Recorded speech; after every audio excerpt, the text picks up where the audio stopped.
Communication is an essential part of our daily lives. Whether it's at work, in our personal relationships, or in our communities, we are constantly interacting with others. However, despite our best efforts, sometimes it can be difficult to reach people and get them to buy into our plans, goals, and desires. This is where the book Just Listen by Mark Goulston comes in. In this presentation, we will explore the key takeaways from the book and how they can be applied in our daily lives. Empathy and listening. The book emphasizes the importance of empathy and listening in communication. According to Mark Goulston, listening is the key to getting through to people. When we truly listen, we can understand the other person's perspective and needs, which can help us tailor our message and gain their trust. However, listening isn't just about hearing the words that are being said. It's also about understanding the emotions and motivations behind them.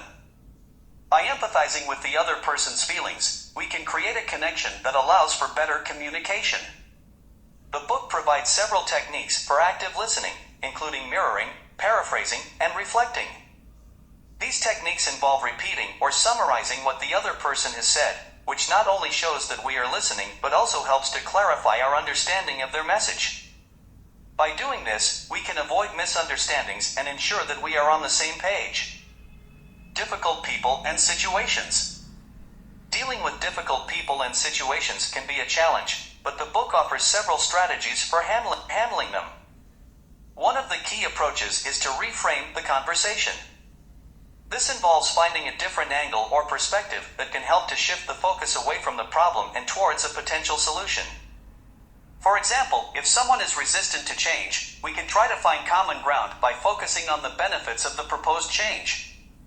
Another strategy is to redirect negative emotions. When someone is upset or angry, it's easy to get defensive or try to argue with them. However, this usually just makes the situation worse. Instead, we can try to acknowledge their feelings and redirect the conversation towards a more positive outcome. For example, if someone is upset about a project at work, we can acknowledge their frustration and then try to find a way to work together to resolve the issue. Practical applications. The techniques and strategies discussed in the book can be applied in a variety of settings. For example, they can be used in the workplace to improve communication and teamwork, in personal relationships to resolve conflicts, and even in everyday conversations with strangers. By focusing on empathy and active listening, we can build stronger connections with others and achieve better outcomes. Chapter 2. The ability to persuade others to change their behavior or way of thinking is a critical skill in both personal and professional relationships. However, persuading people can be challenging as everyone has their own agendas, secrets, and barriers that make it difficult to reach them. In Chapter 2 of his book, Just Listen, Dr. Mark Goulston introduces the persuasion cycle, which is a framework that can be used to move people through the process of considering and ultimately taking action on a particular idea or proposal. The persuasion cycle consists of 5 steps: resisting, listening, considering, willing to do, and doing. To successfully move people through the cycle, it is essential to get them to open up and express their thoughts and feelings. This requires active listening, empathy, and the ability to connect with people on a personal level. In the book, Dr. Goulston provides 9 basic rules and 12 techniques to help people master the art of persuasion and achieve successful communication in all areas of their life. Dr. Goulston's techniques are not just theoretical, but are grounded in real-life examples, such as the story of David, a CEO with a dictatorial management style that led to underperforming employees and loss of investor interest. Dr. Goulston was called in to help David rehabilitate his management style, and through quick communication techniques, he was able to help David understand the impact of his behavior on his son. By applying the techniques he learned from Dr. Goulston, David was able to connect with his son on a personal level, empathize with him, and work together to improve his academic performance. David's success in using these techniques in his personal life gave him the confidence to apply them to his professional life. He used the same techniques to connect with his employees, and the results were remarkable. His employees felt understood, and their performance improved, leading to renewed investor interest in his company. The key takeaway from Chapter 2 of Just Listen is that successful communication and persuasion require more than just talking.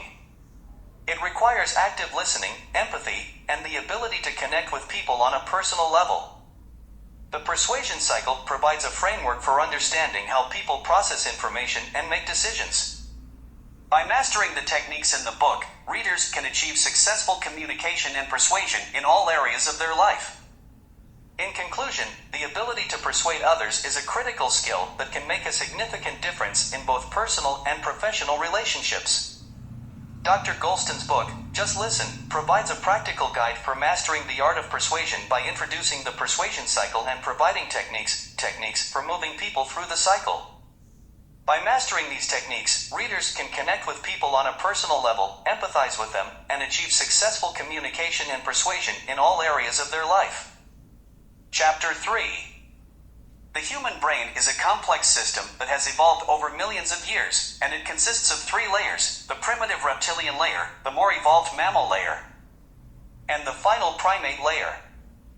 These 3 layers interconnect but can function independently, particularly when individuals are under stress. The reptilian brain is responsible for the fight or flight response, which can leave individuals frozen in perceived crisis situations. The mammal brain is the seat of emotions and is responsible for the arising of powerful feelings, such as love, joy, sadness, anger, grief, jealousy, and pleasure. The primate brain weighs a situation logically and rationally, generates a conscious plan of action, and makes practical, smart, and ethical decisions.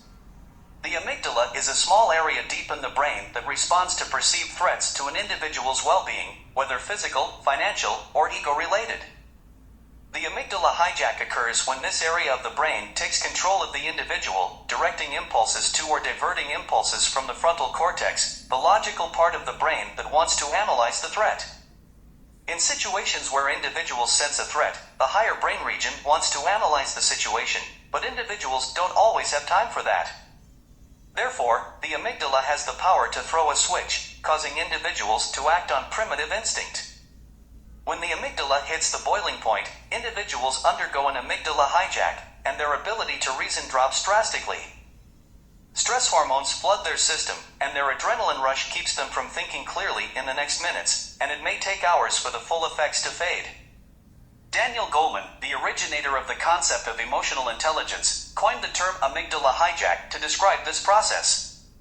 When individuals undergo an amygdala hijack, their emotional intelligence goes out the window. It is not possible to talk facts and reason with individuals who are in full amygdala hijack. However, intervening before the amygdala hits the boiling point can prevent the hijack, allowing the person's higher brain to stay in control. Earl Woods, the father of golf great Tiger Woods, was an expert at preventing amygdala hijack. When most golfers feel stressed, their amygdala starts to boil over, affecting their performance negatively. However, Earl Woods taught his son to focus on his breathing, stay present, and detach from the outcome, preventing his amygdala from hijacking and allowing him to perform at his best. To prevent amygdala hijack, it is essential to identify the signs of stress and anxiety in individuals and intervene before the situation escalates. One technique to prevent an amygdala hijack is to practice mindfulness, which can help individuals stay present and calm in stressful situations.